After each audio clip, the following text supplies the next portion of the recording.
start with the circle, of course. He's got that 3-circle silhouette that's really famous. I'm going to start with a large circle about the size of a baseball or an orange in the center of my page, and I'm just lightly building up on this shape over and over until I get something I like. If you're new to sketching and you're not sure the best way to approach it, try locking your wrist in place and allowing your arm and shoulder to do the sketching. It's a lot easier than just rotating your wrist. A lot of people think it must be the same as writing. It's a very different skill, so it's an arm and shoulder thing. I'm going to place in some construction lines for Mickey. I'm going to place in a vertical line first, going right through the center of that circle, just dividing it in half. And then I would say about halfway up that circle, I'm going to place in a horizontal line, so we now have a plus sign in that circle. The first feature I want to place on Mickey's face is his nose. It's an oval that gets placed right underneath where those construction lines are meeting. Little grape or olive here, just right underneath. And because Mickey is typically animated in that flat, hand-drawn style, there's little tricks in his design that help create depth and dimension. So this hilltop above his nose, perfect example of that. It makes it feel like his snout comes up towards us instead of feeling like a flat surface.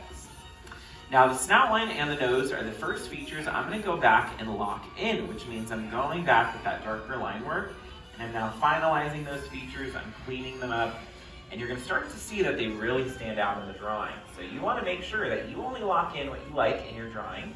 Anything you're not a fan of, you want to leave it light, and it's going to fade into the background as you go. In addition to locking in these features, I also like to shade in Mickey's nose. That's definitely optional, but I tend to feel like it gives it a more complete look when you add in that tone. So feel free to shade in Mickey's nose. But when drawing characters, you always want to aim for an expression that really feels like that character. So think of Mickey in your head. What expression comes to mind? Anybody want to take a guess?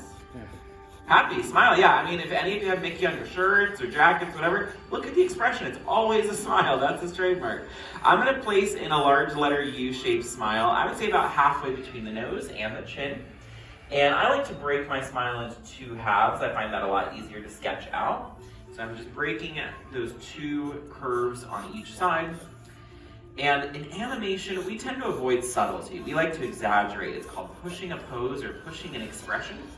And we do this because not only is it more fun to look at, it's a lot easier on the animators as well because they're able to show that range of emotions really easily. And so 2 ways that we push Mickey's expression. The first I've already added in. It's these little rainbows or creases at the ends of the smile.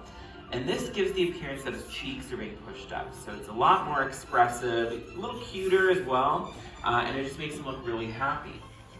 The other way we like to push Mickey's expression is we'll give him an open mouth smile. In animation, it's often called a laughing smile, which, as the name suggests, makes it look like the character is talking or laughing, maybe even singing. And so this kind of expression is a lot more dynamic. It's less static in that sense. I'm going back and locking in that smile, but with his mouth open, we're going to see his tongue inside. I'm going to place in 2 hillsides that overlap each other. I'm going to place in 1 and then 2. Now, if you wanted to give Mickey teeth, you're not wrong. Mickey does have teeth, but they tend to show up only if he's like eating or if he's super mad and he's gritting his teeth. So for our smiling Mickey, it might feel a little out of place to see his teeth there. So instead, I'm going to recommend you shade in the back of Mickey's mouth, so that way we can really see that tongue a lot better. Something you definitely do want to add to your sketch, though, is a bottom lip. Right underneath Mickey's smile, we're going to place in the same letter U curve that you drew for his mouth. I'm just going to copy it once more. So we have another little U here for his bottom lip. Now, in November of last year, November 18th, Minnie and Mickey celebrated their birthday on the same day. Anybody want to take a guess how old they turned? Anybody have a guess? 75. Older than 75. A little younger than 100. 94, yeah, you're in the right ballpark.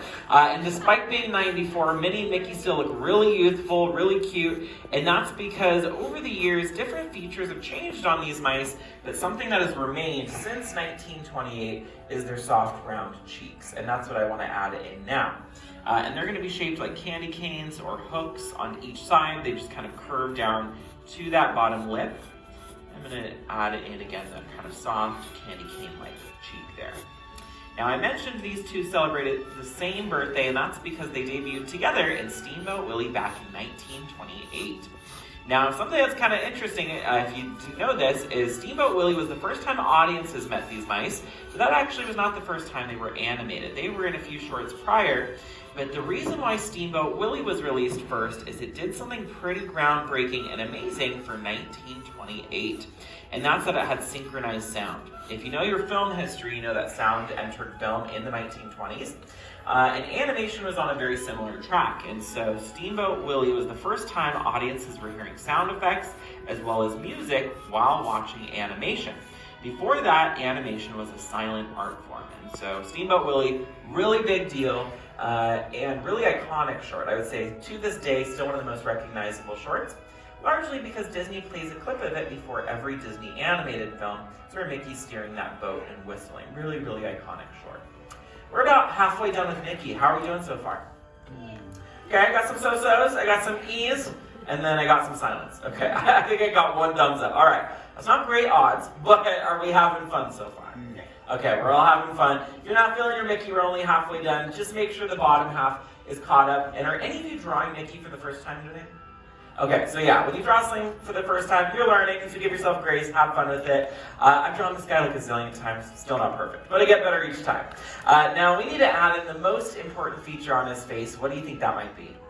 The eyes, yeah, of course. The eyes of a character are how we connect. That's how we recognize them, so they're always a really key feature. He's got two oval eyes right on each side of the construction line, but you'll notice they peek out from behind that snout line. That's a really important detail. In fact, we usually call the eyes surfboards in the sand because we want that overlap there.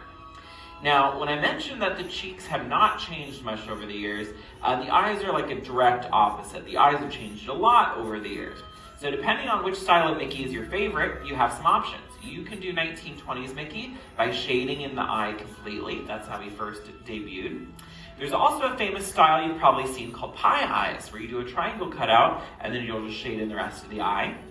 I usually like to go for the style he's been most well known for since 1940, which is where you give him oval-shaped pupils. He got these for the very first time in the film Fantasia, and then he's kind of had these ever since. Sometimes you'll see the other styles thrown in, but I would say this has become like the default. This is what people think of first, and this is what you see most often.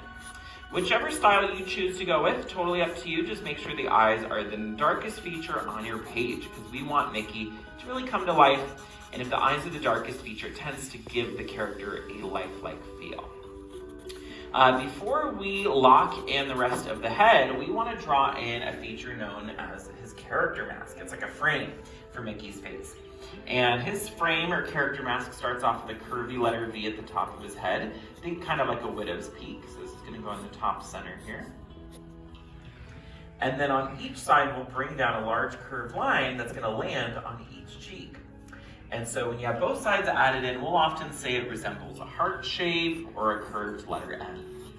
I'm going to go back, lock in the head and the character mask. Now, this style of character mask was really popular in the 1920s. Characters even today still have character masks, but they don't often look this way. Mickey's style in particular was really popular because animation was still a black and white art form at the time. And so this was a really effective way for artists to frame a character's face, but then they could fill in the rest of the character's body or clothing with ink. And so you saw it all the time in the 1920s. Other great examples would be like Oswald the Lucky Rabbit, Felix the Cat, and then I would say even Betty Boop's hair is a pretty good human equivalent. Has a very similar shape and design there. But we're missing something pretty important on this mouse. What do you think we need? His ears, of course, yeah, they're iconic. His ears rest at 45-degree angles. I pull from the nose and I place in these diagonal lines on each side so I know where to place those ears.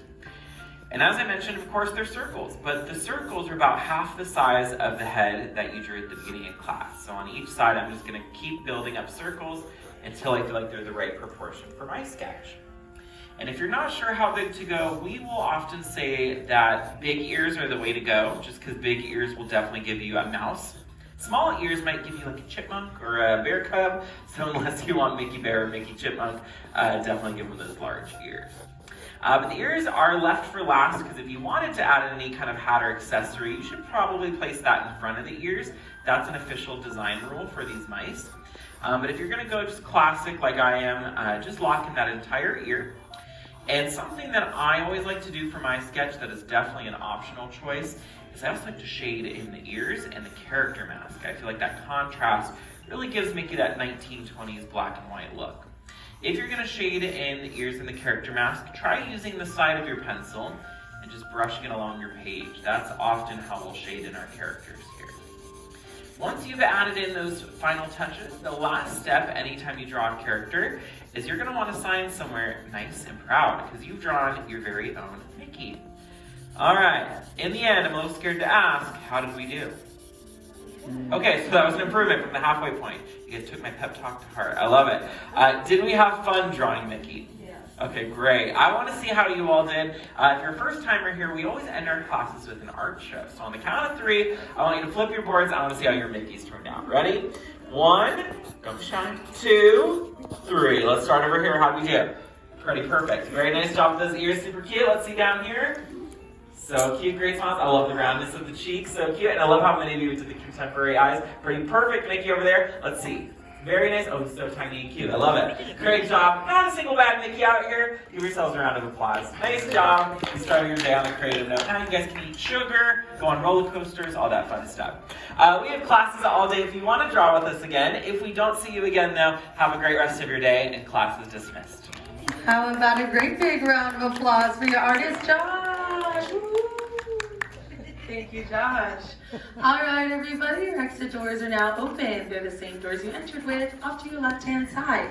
Now, before you exit, if you wouldn't mind putting your board up against the seat with the pencil in the spring, the way you found it, it would greatly help us get ready for our next class.